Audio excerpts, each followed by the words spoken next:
The sun was just rising above the tall buildings of Neotown, a city of lights, towers, and quiet dreams. People were waking up. Some were getting ready for school, others were rushing to work. Everything felt normal, calm, peaceful. Then it happened. A loud sound, deep and heavy like thunder, rolled across the sky. It did not come from above. It came from the streets below. A roar, not from any animal known to man, but something cold, sharp, and full of metal. People froze, birds flew away from the rooftops in panic. Children stopped laughing. Cars came to a halt in the middle of the roads. Even dogs tucked their tails and ran from the fog near the city center. It walked out, a creature like a lion, but made of glowing steel. Gold-colored metal plates covered its body. Its tail was long and sharp like a whip. Its face had no eyes, only two red sensors that scanned everything around. Its paws were heavy.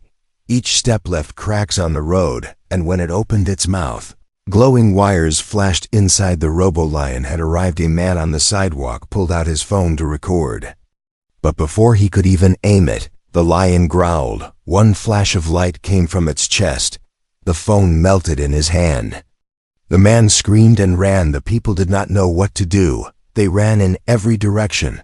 Some shouted for help, others just cried. The police arrived quickly, sirens wailing, cars surrounding the metal beast from a distance. They shouted commands, warning it to stop. But the lion did not care. One brave officer fired a bullet. It hit the lion's head and bounced off like a rubber ball. The lion turned slowly, stared at the police car, then jumped, higher than any living lion could ever jump. One crash, one strike, and the car was destroyed. Smoke filled the air, and the lion walked through the fire like it was nothing. People watched from windows, others streamed the scene live. The whole city was now talking about one thing: the metal lion in the streets in a tall building nearby. A girl stood on the rooftop, wind moving her green hair slowly across her face. Her name was Rhea, and her eyes were not full of fear, but something else. Understanding. She was not shocked. She had seen this before, in her dreams, in her files. In her past. Below her, the Robo-Lion paused. It turned its head slowly, its red sensors glowing brighter as it scanned the rooftops. It stopped on her. It saw her. The sensors blinked. Rhea did not move. The wind blew harder, her long coat flying behind her like wings. She raised one hand and placed a small device into her ear. She spoke only 4 words, quiet but clear. "It has found me," the lion roared again. Louder this time, louder than before. Birds dropped from the sky, windows cracked. Alarms went off across the city, and then it turned and walked away, leaving a trail of broken roads, crushed cars, and fear behind. The news spread like fire. No one knew what it wanted, where it came from, or why it was here, but one person did. Inside her small dark apartment filled with wires, screens, and old lab equipment, Rhea opened a drawer. Inside was a file with one word written on it: Project L10. And she pulled it out, eyes scanning every page, every code, every forgotten memory. The lion was not hunting the city by mistake. It was searching, and maybe, just maybe, it was remembering that night. The city stayed quiet. No cars moved, no lights blinked. Everyone waited, but on the tallest building, the girl with green hair watched the stars, her voice calm, her face pale. "I warned them this would happen," she whispered, far away. The Robo-Lion sat on top of a collapsed bridge, its red sensors slowly turning blue, and for just 1 second, it made a sound not like a roar, but like a sigh, as if it was thinking, as if it was a live asterisk. Not many people knew her name, even fewer knew what she had built while the city panicked and sirens echoed through every street. One woman sat alone in a dark room, her green hair glowing under the light of a single screen, fingers moving fast across a broken keyboard. She was not running, not hiding. She was searching. Rhea had always known this day would come. She had dreamed of it for years, not as a warning, but as a memory. Far below her rooftop, people were still screaming, glass still falling from buildings, but Rhea's ears had gone silent. Her eyes were locked on a blinking file on her screen. It was old, full of corrupted data and blacked out lines.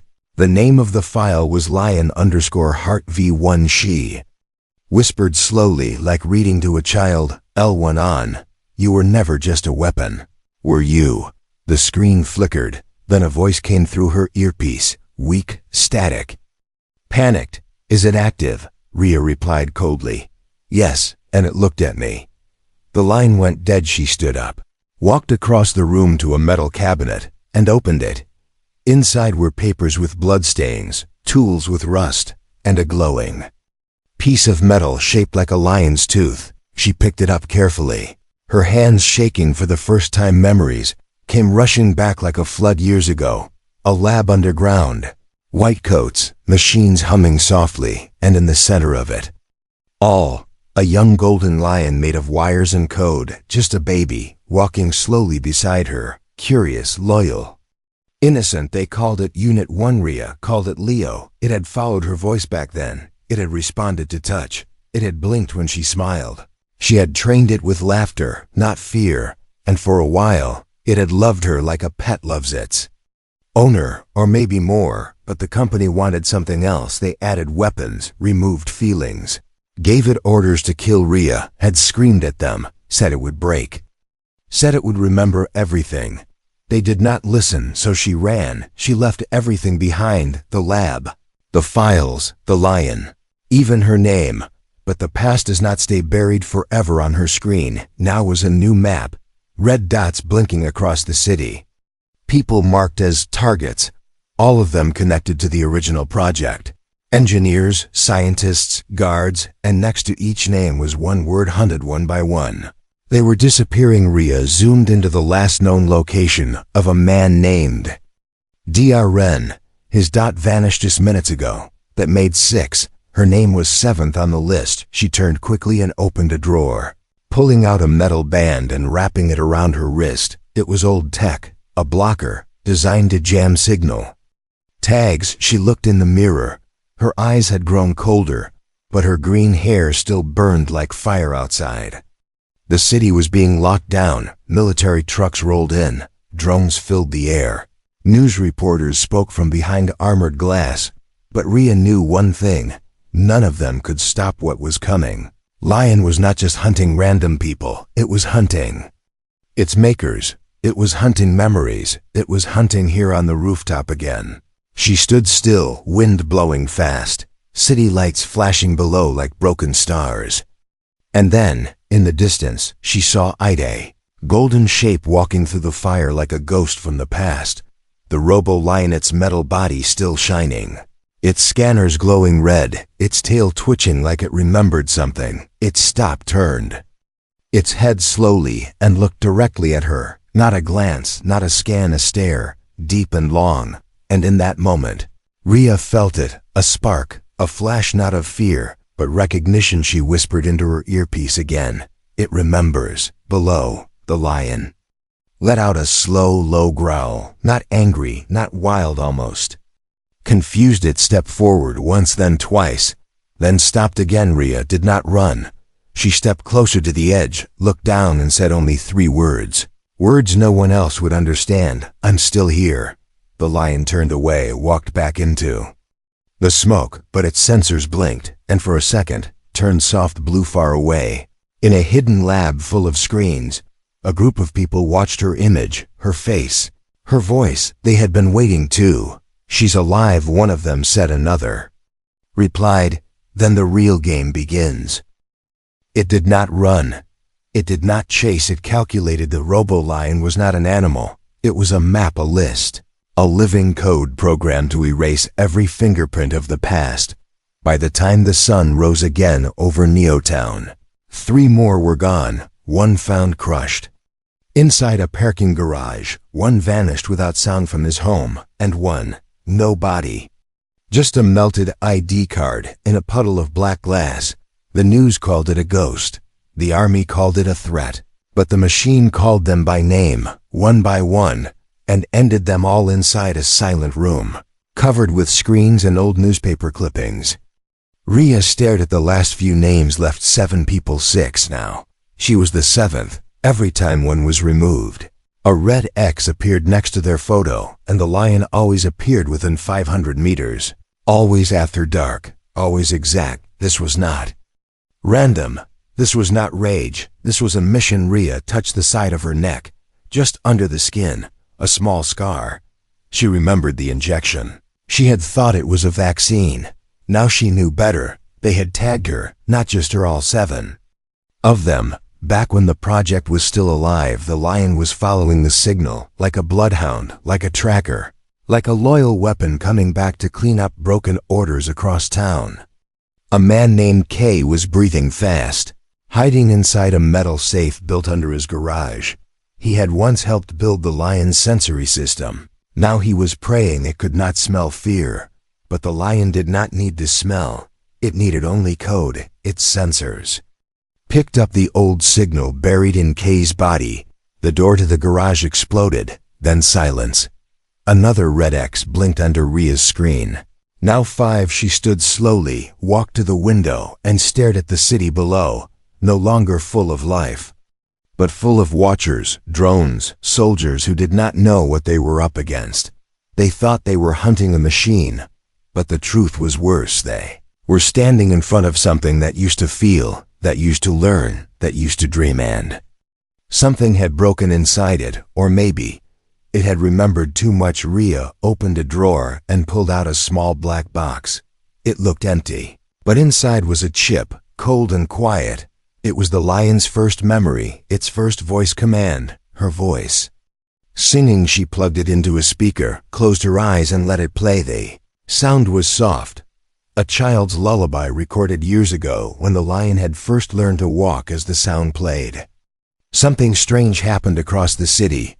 The lion stopped. It stood still in the middle of an empty road. Cars crushed behind it, glass under its paws, but no movement. Its sensors blinked rapidly. Its tail froze mid-swing, and then it growled. Not like before, but confused, hurt, slow. The code inside it was changing. A crack had formed in the hunt for 10 seconds. It stood like a statue, listening, processing, shaking. Then it roared again, louder, angrier, and began moving faster. The memory had not stopped it. It had made it angry. Rhea turned off the speaker and whispered to herself, I gave it feelings. And they're still there, buried under all that metal and pain. But if feelings were still alive, then the lion was no longer just a machine. It was something else now, a thing with purpose. A thing with memory, a thing with pain, and pain always. Hunt's back. She opened her tablet, watched the last names on the list, watched the red dots move closer, closer, and then her own dot blinked, glowed red, marked next. The lion had turned toward her location. Rhea knew she could not run, not anymore. She needed answers, she needed truth, and most of all, she needed to find out why she was last. Why had the lion saved her for the end far beneath the city? In a secret bunker, someone else watched her signal light up. A man in shadow spoke into a mic. She's alive, and the lion knows it. Another voice responded coldly. Good, now, let's see if she remembers what she really built. Asterisk it. Started with silence, no alarms, no sirens, only wind and distant thunder. The city had stopped moving, no cars, no footsteps. Just glowing towers and empty roads, like a skeleton made of steel. And in that silence, the lion walked, not fast, not wild, just steady, like it knew there was no need to hurry. It was only 1 mile away from Rhea. Now she could see it from her window. Its golden body shining under the night sky. Its red sensors scanning every inch of the world like eyes that remembered pain. But she did not hide. She stood at the edge of her apartment, calm, her hands busy with wires and tools. An old backpack open beside her, filled with parts that hadn't been touched in years. Inside, it was the one thing she swore she would never activate again. A voice box, not for people, but for machines. It had one purpose, to speak to the lion, not with words, but with data, with emotion, with memory. She opened a panel on the wall, revealing a direct cable to the city's old broadcast tower. It hadn't been used since the old war. No signal had passed through it in years. But tonight, it would scream. She connected the device and uploaded a message, her voice soft, warm, full of memories. recorded long ago in a white lab full of hope, a signal not made to command, but to remind somewhere in the city. The lion stopped moving, its body froze, its sensors dimmed. It tilted its head slightly to the sky, like it was listening to a ghost. Rhea stepped out onto her roof. Wind in her face, stars above, tower lights blinking like heartbeat monitors. And then, she spoke. Leo, do you remember the first time you blinked? The signal carried her voice across rooftops and alleys, through clouds and wires until it reached the lion's mind deep inside the metal beast. Something changed, not on the surface, not in the weapons, but in the core. The place they thought had been deleted, a small file opened. Old footage began to play. Rhea's face, Rhea's voice, a soft hand reaching out to a baby machine made of gold. And wires and a name, not Unit 1, but Leo. The lion stumbled, took a step back, its sensors glitched. Its tail lowered slightly for the first time since its escape. It looked confused. Rhea watched from above, her heart racing. She whispered, "It's in there. I knew it. I knew you were still in there." But she was not alone. Far across the city, in a dark control room full of screens, a woman with white gloves turned to her team. "They're making contact." A man beside her frowned. "She's unlocking the emotional layer. We buried that code. How is it still active?" The woman replied coldly, "She was the code. We only borrowed her voice." Back on the rooftop, Rhea boosted the signal. She uploaded more laughter commands, the sound of her clapping when Leo first learned to sit. The lion began to shake. Its steps were uneven. Its growl was soft. It lowered its head, not in attack, not in defeat, but like it was in pain. Memories were crashing into its brain. Too fast, too bright. It roared. But the roar was not sharp this time. It was low, broken, almost like a cry. Rhea's eyes filled with tears. She knew what was happening. The machine was waking up, not just in power, but in heart, and waking up hurt. But before she could say more, something exploded in the sky. Military drones, black and fast. 10 of them, armed and ready. They had found the lion. They thought it was weak.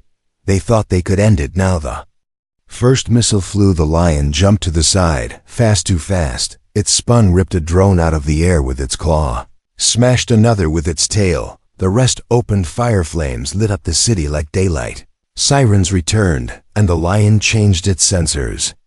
Turned red again. Its rage returned. But now, it wasn't wild. It was focused. Rhea watched with horror. Her signal had worked, but not in the way she hoped. She had opened the door, but something else had stepped out too. The lion fought like it was protecting something or someone, and then it turned its head back toward her rooftop. Even across the distance, she felt it, not hate, not confusion, but recognition. It saw her and it paused. Then it ran, not away, but toward her. It did not roar. It did not rush. It simply walked, heavy steps shaking the ground, not with violence, but with purpose. The Robo-Lion was coming through smoke, through sirens, through silence, its golden body marked with scratches and fire, its sensors flickering. Red to blue to red again, like a battle was happening inside its mind. Code against memory, order against feeling. Rhea stood still on the rooftop, one hand holding a signal box, the other hanging by her side. She could run, but she didn't. She was not here to escape. She was here to remember, and maybe to be remembered. As the lion stepped into the open street below, the world seemed to pause. Cameras blinked from windows. Drones circled silently above. The entire city was watching, waiting to see what would happen next. Rhea took a deep breath. She walked down from the rooftop, step by step, through a stairwell filled with dust and echoes, until she stood at ground level, 100 feet from the machine she had once called her creation. The lion looked at her. She looked back, not speaking, not blinking. Then, slowly, she took one step forward. The lion twitched, its claws clicked, its sensors glowed brighter. Rhea stopped, lifted the signal box, pressed a button. A soft voice played. Her voice from years ago, the first command ever taught. "Leo, sit." The lion flinched, took one step back, lowered its head, then roared loud. But not at her. At the sky. Drones flew closer, guns ready, waiting for movement. Rhea didn't move. Her voice steady, her eyes locked on the machine. "You know me. I know you do. I didn't leave you. I tried to save you. I failed, but I'm here now." The lion growled, not deep but low, like something caught in its throat. It stepped closer, now only 30 feet away, pulled something from her coat, a metal shard, the original key, the one used to unlock the lion's emotional core. She held it out. "This is not a command, this is a choice. If any part of you remembers, take it." The lion paused, scanned her, then scanned the shard. No movement, no attack, only breathing, slow, mechanical, heavy. 10 seconds, passed, then 20. The wind moved across the street, lights flickered, time stood still. Then the lion raised one paw, placed it slowly on the ground, lowered its head further. Its sensors dimmed, its body relaxed. It but not fully, not like a soldier, but like something remembering how the world went quiet. The drones hovered, the soldiers froze. Rhea took one shaky step forward. She reached out her hand, trembling, tears in her eyes. She whispered, "Leo, are you still there?" But before she could touch it, the sky lit up again, an alarm from above. 3 new dots appeared on Rhea's hacked tablet. Incoming, heavy, fast. Not drones, not human, 2 more beasts. Not lions, but something worse. A wolf and a hawk. Both metal, both full of rage, both coded to kill. The project had built more than one. She had only known about the lion. The others were deeper in testing, faster, less emotional, pure weapons now. They were awake, sent to finish what the lion had failed to do, or to destroy it if it no longer obeyed. The lion raised its head, sensed them before anyone else. Its sensors flared bright red, but not at Rhea. It stepped in front of her, protecting her. The metal hawk dropped first, screeching blades, open guns, aimed. The lion leaped, clashed in the air, metal on metal. Sparks flying, claws against wings. Rhea fell to the ground, dust everywhere. The signal box crushed under her. Boot. She looked up. The lion was fighting, not like a weapon, but like a guardian. She reached for her tablet, pulled up the backup key, and whispered into the mic, "If you can still hear me, listen to my voice. Come back to me, Leo." But inside the fight, the lion had already chosen it, turned its head mid-battle, eyes glowing, not red, but soft blue for a moment. Just 1 second it looked at her, not as a target, not as an order, but as someone it once loved, and then it roared, not at her, but for her. Asterisk. It was dark, but not the kind of dark you see with eyes. This was inside. Cold, endless, full of noise but no sound. The lion was falling, not through space, but through memory. Old codes ran like rivers. Glitches flickered like lightning, and in the center of it all, a voice, not a command, not a weapon, a name, soft, broken, calling it back. Leo. Somewhere deep in its mind, the machine remembered, not everything, just pieces. A hallway with white lights, a laugh echoing down the walls, a green-haired girl sitting on the floor, reaching out with both hands, smiling. That was the first memory, before orders, before missions, before the cage outside, in the real world. Metal claws slammed against steel wings. The lion and the hawk clashed above the burning street. The Wolf circled below, fangs ready, engines howling. But Rhea was not watching the fight. She had placed the reboot key against the lion's neck, a small disc wired to her tablet, pulsing with light. She knelt beside the battle, hidden behind broken concrete, fingers flying over the screen, uploading every moment from the past. She had ever saved test logs, old commands, music files, drawings from the lab, video clips of her voice saying its name. She was not fighting with weapons. She was fighting with memories inside. The lion's mind, everything shook. Systems screamed, warnings flashed. 2 sets of code were tearing at each other. One said destroy, the other said remember. And in the middle, that voice again, Rhea, not yelling, not ordering, just speaking. "Leo, you are not just metal. You are not just a tool. You are mine, and I am yours. Come back." The lion's claws twitched, its legs buckled. One wing from the hawk tore into its side. Sparks flew, but the lion did not fall. It roared, not in rage, but in pain, not in power, but in awakening. Something inside had shifted. The emotional core, the one they tried to delete, had rebooted. Not by accident, not by code, but by connection. It saw Rhea again, not through scanners, but through memory, and it remembered the day she had named it Leo, the first time it had blinked, the first time it had felt something: warmth, safety, joy. Now all of that was breaking through the wall of kill commands and target protocols. The wolf charged, fast, silent, deadly. Rhea screamed, but the lion was faster. It moved like lightning claws, catching the wolf mid-air, slamming it into the ground. Roaring into its face like a king reclaiming a stolen crown, the hawk tried to retreat. The lion leaped, grabbed its wing, tore it in. Half the sky lit up, metal rained down. The battle was over. Smoke filled the street. Fire lit the horizon, but the lion stood tall, its body damaged, circuits exposed, but its eyes were glowing blue. It turned to Rhea, walked slowly, one limp in its front leg, and bowed, not to show weakness, but choice. It had chosen her, not because it was programmed to, but because it remembered her voice, her hands, her kindness. Rhea walked to it, tears on her cheeks.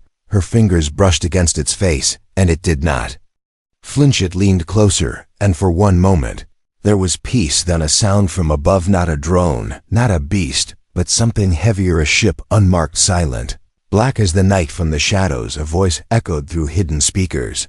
"You brought it back. Impressive, now give it to us." Rhea looked up, eyes wide. The real enemy had arrived, not the lion, not the machines, but the ones who built them, and now wanted them erased. She stepped in front of Leo, her voice stronger than ever. "No, you don't get to own him anymore." Inside the lion's chest, the emotional core glowed. Not as a file, but as a flame. It was no longer a weapon, it was alive. Legends are not born. They are made in fire, in memory, and sometimes in metal. Smoke still danced in the air.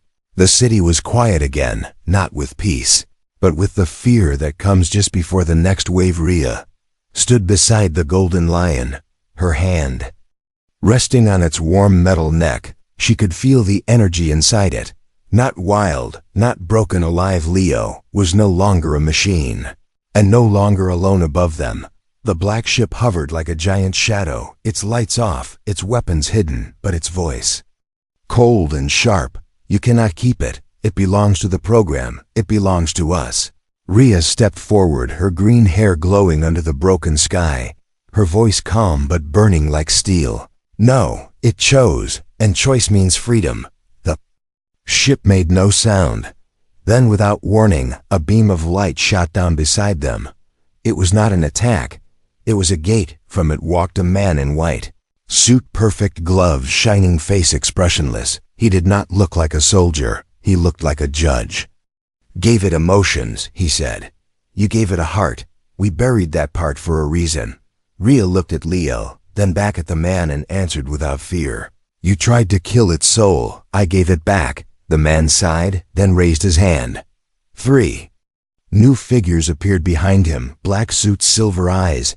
They were not like Leo. They were newer, faster, empty, no memory, no pain, no heart, weapons without ghosts. They stepped forward, each one taller than Leo, blades instead of claws, no hesitation in their steps. But Leo did not move. He watched, he listened, and then slowly he stepped in front of Rhea, again, not roaring, not charging, just standing like a wall, like a vow. Rhea whispered, "You don't have to fight. You can run. I'll come with you." But Leo shook his head. A soft sound came from his chest, a recording. The first recording ever made in the lab. Rhea's voice, when she first touched his paw. "You're safe now. You're home now. You're free." The black-suited machines charged fast, silent. Leo met them head one. Did not fight like a beast. He fought like something trying to protect a future. Every move was precise. Every strike meant something. One by one they fell, sparks flew, metal screamed, but Leo did not stop, even when his side tore, even when his leg cracked. He was more than code now. He was courage. The last machine tried to rise. Leo roared, not in anger, but in warning. It froze, then fell. The man in white stepped back, eyes wide for the first time. "This wasn't supposed to happen," he said. "It was just a machine." Rhea stepped beside Leo, her voice quiet but fierce. "No, he's a survivor, and he remembers what you tried to erase." The black ship rose higher, silent again. It did not fire, it simply disappeared into the sky, afraid of something it could not control.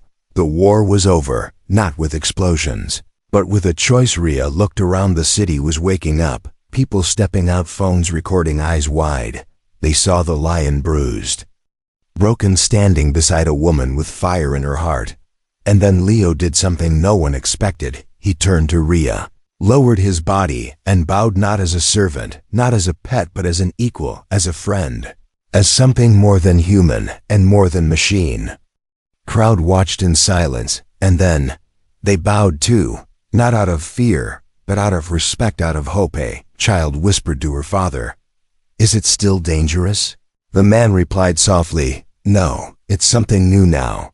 The cameras rolled. The stories spread, not about a monster, but about a memory reborn. The lion who chose not to destroy, but to protect, and the woman who taught a machine how to feel.